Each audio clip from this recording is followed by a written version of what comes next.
ఎండల ప్రభావం పెరగడంతో చాలా మంది కరోనాతో సహా వైరల్ జ్వరాలతో బాధపడుతున్నారు. వేసవిలో వేడి ఎక్కువగా ఉన్నప్పుడు వచ్చే వ్యాధుల్లో మశూచి ఒకటి. ఇది వారిసెల్లా జోస్టర్ అనే వైరస్ వల్ల వస్తుంది. గర్భిణీలు, నవజాత శిశువులు, మధుమేహ వ్యాధిగ్రస్తులు, క్యాన్సర్ రోగులు ఈ వ్యాధికి ఎక్కువగా గురయ్యే అవకాశం ఉంది.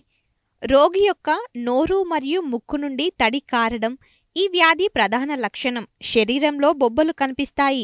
అయితే ఇలా బొబ్బలు కనిపించడానికి ముందు చాలా చోట్ల దురద వస్తుంది. తర్వాత బొబ్బలు వచ్చి అవి 6 నుండి 10 రోజులు ఉంటాయి. సాధారణంగా వ్యాధిని ఒకసారి గుర్తించినట్లయితే అది మళ్ళీ వచ్చే అవకాశం లేదు అంటారు. కానీ కొందరికి మళ్ళీ వ్యాధి సోకుతుందని అధ్యయనాలు చెప్తున్నాయి. మొదట ఒక చిన్న మొటిమతో ఈ వ్యాధి లక్షణం స్టార్ట్ అవుతుంది. ఆ తర్వాత అది ఒక రకమైన ద్రవంతో నిండిన పొక్కుగా మారుతుంది.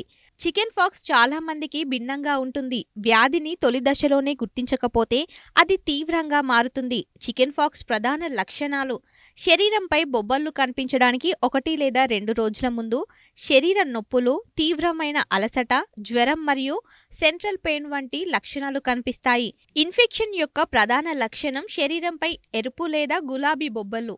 వ్యాధి ప్రారంభంలో బొబ్బలు ముఖం, ఛాతీపై కనిపిస్తాయి. అప్పటి నుంచి చిన్నగా శరీరం మొత్తం కనిపిస్తాయి. జ్వరంతో పాటు వాంతులు, తలనొప్పి, కళ్ళు తిరగడం, ఆకలి మందగించడం, శరీరంలో భరించలేని దురద వంటివి చికెన్ పాక్స్ యొక్క ఇతర లక్షణాలు. చికెన్ పాక్స్ వస్తే ఇలా చేయండి: రోజు గోరువెచ్చని నీటి స్నానం చేయండి. శరీరంపై బొబ్బర్లను తాకవద్దు. అనారోగ్యం కలిగిన ఫస్ట్ డే నుంచి సరైన విశ్రాంతి అవసరం. వ్యాధి సులభంగా అంటుకునే అవకాశం ఉన్నందున పిల్లలు, గర్భిణీ స్త్రీలు మరియు వృద్ధులను కలవకుండా జాగ్రత్తగా ఉండండి. కాటన్ దుస్తులు ధరించండి. నూనె, మసాలా మరియు చింతపండు ఆహారాలకు దూరంగా ఉండండి. దురద రాకుండా ఉండాలంటే వేప ఆకులను మంచంలో వేసుకొని పడుకోవాలి.